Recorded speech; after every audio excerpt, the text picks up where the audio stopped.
Welcome to the Katalis Podcast. I'm your host, Sondang Sirait, Communications Advisor with Katalis. Katalis is a unique 5-year government-backed business development program that unlocks the vast potential of economic partnerships between Australia and Indonesia.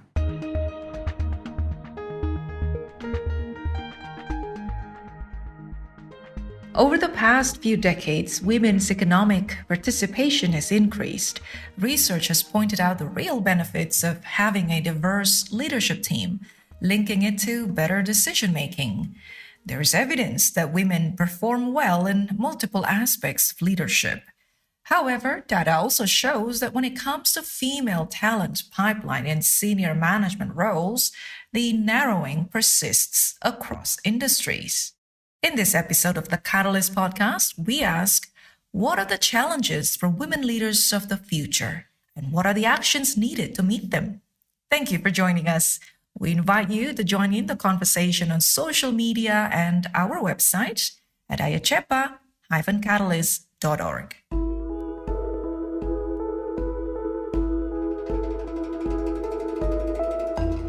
In 1985, Chief Executive Women began with a passion to get a fairer deal for women leaders in Australia. Today, the organization exerts important influence on driving women leaders, pushing for advocacy for gender balance and greater participation for women at all levels. Susan Metcalf, the CEO of Chief Executive Women, is now here with us. Hi, Susan. Thanks for joining us on the Katalis Podcast. Oh, it's a pleasure to be here. Thank you for the opportunity. So let me start with the survey by the Indonesian Business Coalition for Women Empowerment in IDX 200, which replicates the CEW study in Australia. The report shows that just over 1 in 10 of the line roles of top leadership in corporate Indonesia is held by women. This is common across countries, including in Australia, where despite a clear business case for gender equality, women are still significantly underrepresented in senior leadership roles. What do you think are the main roadblocks, and is there a silver lining? You're absolutely right, Sondang. The research is very clear that those organisations that have more women in their organisations and greater diversity do perform better.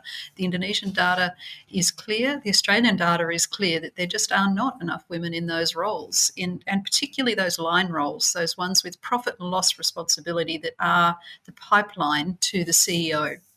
So there are any number of roadblocks.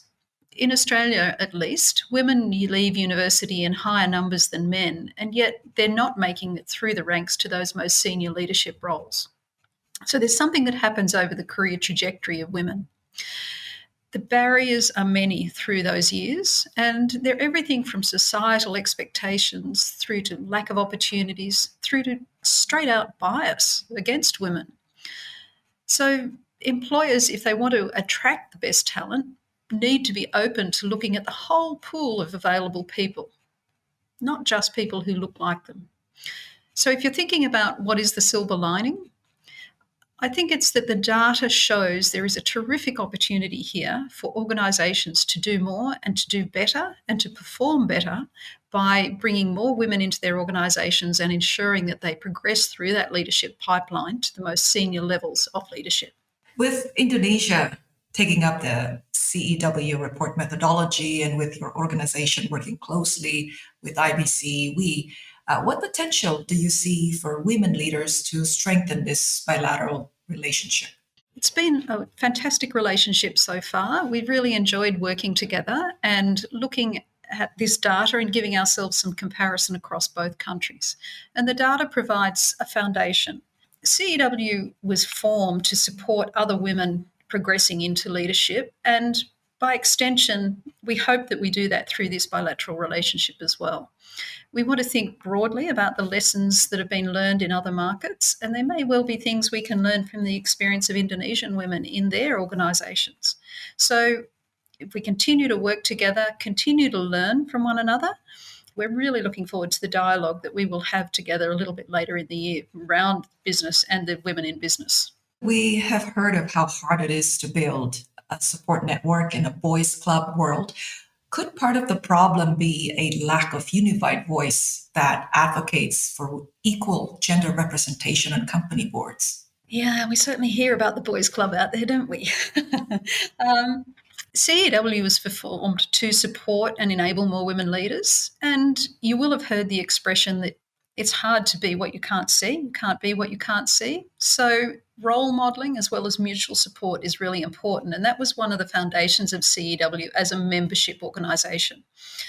In Australia and in other places like the UK, there's the 30% Club, for example. And it's another example of an organisation that's been formed and has a very effective voice around progressing women in leadership, particularly focused on boards. In Australia, we also have an organisation called Male Champions of Change, or Coalition for Change, and that is about engaging men in the progression of women. So it's not one voice, but there are many voices unified around this. And I think you do need to bring the pressure to bear of many voices. You need to bring all the stakeholders into this conversation so that they are working together towards this common goal of greater gender equity and representation. In some countries, measures including quotas for gender balanced leadership in businesses have been legislated. What's your opinion? Yeah, there are some countries that have those quotas, and where it's been done, it's worked. And so have targets, where targets have been applied and held accountable, organisations held accountable to those targets. That's worked too. Our organisation advocates for targets, and the CEW census data shows you why that's important. The higher up the ASX stock exchange listing you are, so closer to 1, 2, 3, the further up that listing you are, the more likely you are to have targets and greater representation of women. So those things go together. Successful companies, big companies being rising up those ranks in performance, and they have greater representation of women. So whether you need a quota or a target, if you have targets, you definitely need to be held accountable to them. If you can't have the success against that, then perhaps quotas are worth considering. In a personal opinion, quotas may be needed to get breakthrough in some areas. They already exist for many companies. There are many, many company boards that say, for example, we will have 3 independent directors. That's a quota. They're saying we will have 3 people that look like this. So what I don't understand on a personal level is why there's such resistance to it being 3 women on the board instead.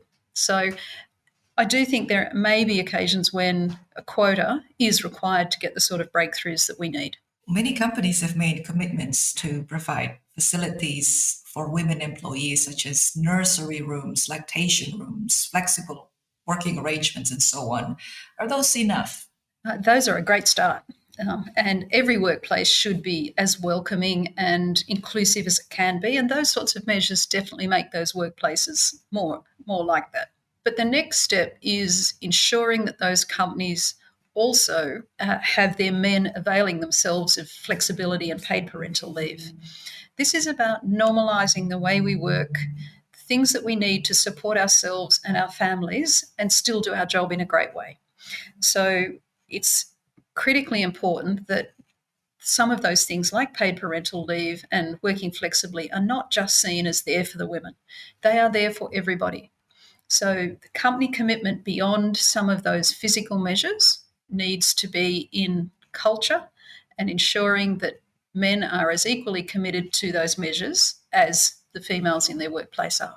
Susan, do you have any advice for women out there just starting out in their career, or probably those in the middle climbing up the ladder? I would say back yourself. Be yourself and be clear about what you want to do. Find allies and sponsors, build your network so that you do have people you can lean on and seek advice from. And things aren't working the way you'd like to, have the courage to change them. Change your workplace, change your circumstances, change whatever it is, but know who you are and what you need for you and follow your direction. Very well said. Thanks, Susan, for being on the Katalis Podcast. That's a pleasure.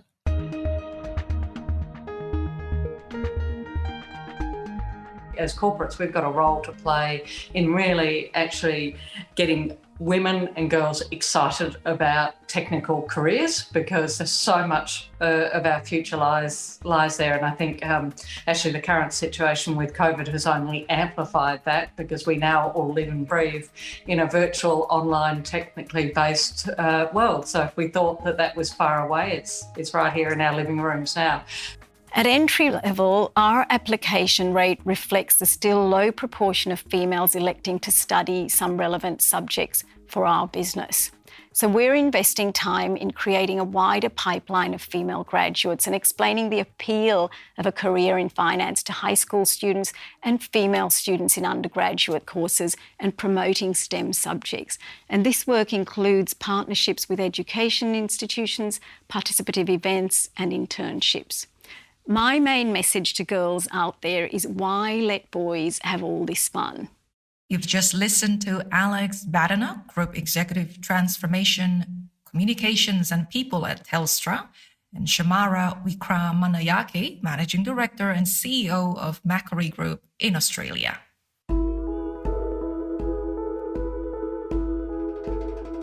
Turning now to Indonesia, where data shows the average percentage of women in company boards compared to total board members remains low. Spearheading the call for urgent action to progress women leadership is the Indonesia Business Coalition for Women Empowerment, which in April launched a survey tracking women leadership across the IDX 200, replicating the work done by chief executive women.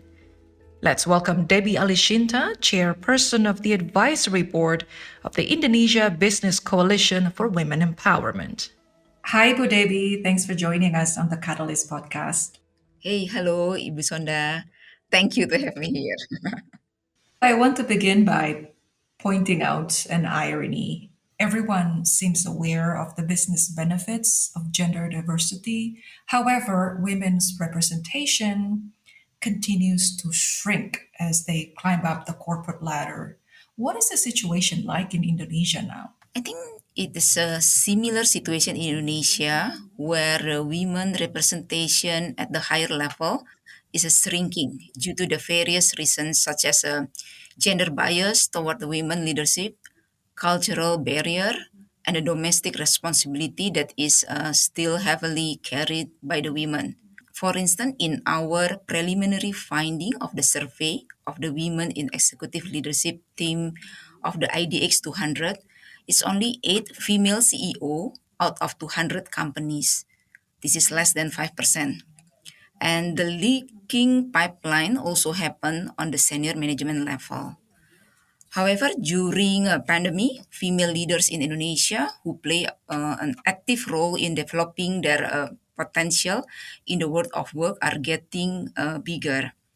This is supported by the result of the Grant Thornton survey, Women in Business 2021, which state that there was an increase in the number of the women who held the position as a CEO to 25% compared to the result of the last year's survey, which was still around 20% in Indonesia.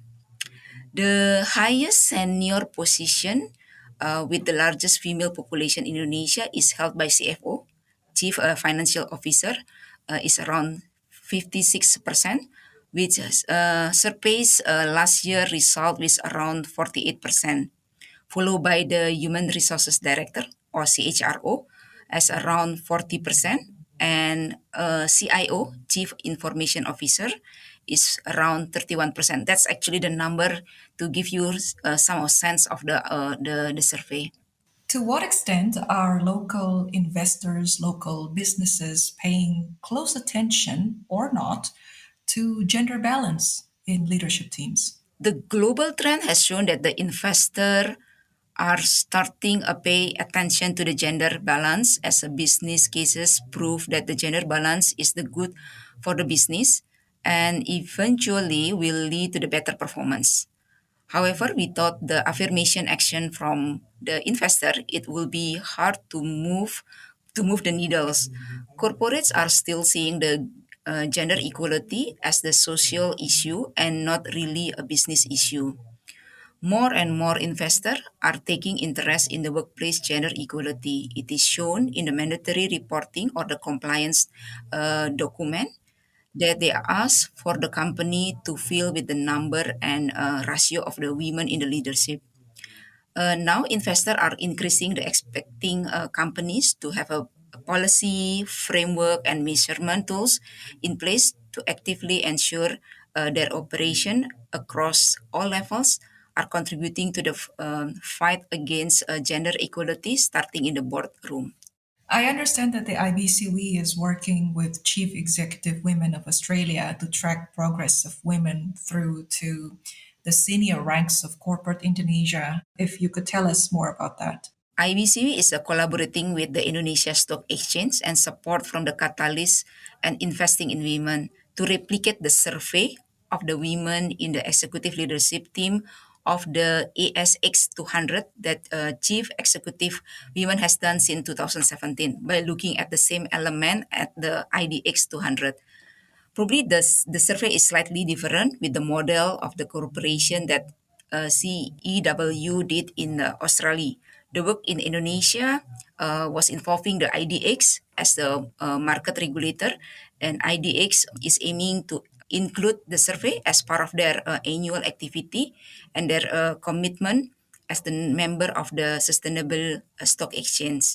The survey will put the highlight on the public listed companies in Indonesia, and we hope it will be a wake-up call for the public listed company in Indonesia and increase their transparency and accountability in progressing women into the leadership position. If you take an eagle eye perspective, Ibu, how is your organization, IBCWE, contributing to the discussion about what makes a reasonable, achievable gender balance in the private sector in Indonesia? IBCWE is actually has almost 30 members and closely working with the members to progress their women talent into the leadership position by providing the program assistance to create a gender equal environment in the companies. We monitor the progress and we provide the consultation on how company enhance the diversity and inclusion, including some of the program to help the organization to increase women leadership at the higher level. Given such significant investment in women's education in Indonesia and the contribution that women make to economic recovery, what do you think needs to be done to ensure full utilization of their resources? That one is actually require everyone to contribute, the collaboration from all the parties, right? Let's say from the private sector is playing the essential role here to ensure that the full utilization of the women workforce by providing the female friendly environment, acknowledging the difference between the men and women without making it as a weaknesses. The other side that I can think is actually from the personal development perspective, expecting that the women actually to develop themselves, right? Aligning to the market, what is actually relevant in the market. We know that at this point in time, we have in the digital is booming, technology is booming, industry 4.0 is booming, right? So expecting that women is also eager to learn, right? To be able to capture the skill, the knowledge to be relevant with the market. Ibu Debby Alishinta, thanks again for being on the Katalis Podcast. You're welcome, Ibu Sondang. Pleasure to be here with you. As we've heard from our speakers today, global trends have shown that investors are starting to recognize the business case for gender balance. The challenge now is in moving the needles. And that's the end of this episode of the Katalis Podcast. Hope this has given you a lot to think about. We invite you to join in the conversation on social media and on our website at ayachepa-catalyst.org. I'll see you in our next episode.